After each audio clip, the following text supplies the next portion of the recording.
I'm thinking that this video will prove to people that Chandra wasn't being aggressive. It's the first time we've seen the fatal encounter between a young marketing executive named Chandra Szabo and the one-time assistant basketball coach for Wake Forest University, Jamil Jones. Jones issued Chandra a death sentence. This was an intentional attack by a very, large athletic man against somebody who was much smaller than him. The surveillance shows Chandra Szabo rocking a mailbox outside a corner bakery on 29th Street in the early hours of August 5th. Obviously, he's inebriated. He was at a wedding reception. Nobody's disputing that. But the family is disputing the DA's belief that Szabo knocked out the back window on the coach's 2019 BMW after he mistakenly thought it was an Uber. You can see Chandra call for the car or make some sort of gesture, which obviously got Jones's attention. It's unclear what happened for about 3 seconds when Jones backed up his car.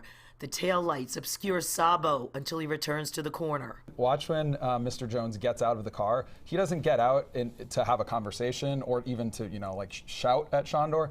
The confrontation, you'll see Chandra put his hands up in defense. He squares up, punches him as hard as he can. Szabo suffered catastrophic brain injuries and was kept alive several days so his organs could be harvested. All right.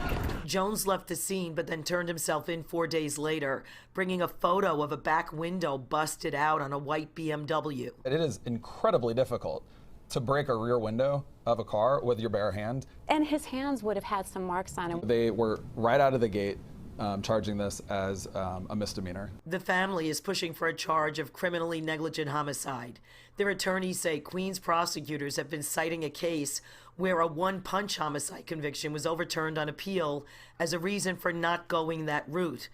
Other New York jurisdictions have used the higher charge in one-punch cases. We're at a point where we feel like they should just sit next to Jones because that's who they're representing. A spokesperson for the Queens DA issued a statement after watching the family interview. Quote, "We understand their grief and that they have lost a loved one. In prosecuting this matter, we have painstakingly reviewed both the evidence and the law. We recognize their deep frustration, but we must prosecute each and every case before us on the law." Mr. Jones, do you have anything you'd like to say to Jones's legal odyssey continues Monday when he has another hearing. He recently resigned from his post at Wake Forest University. I'm Mary Murphy, Pix 11 News.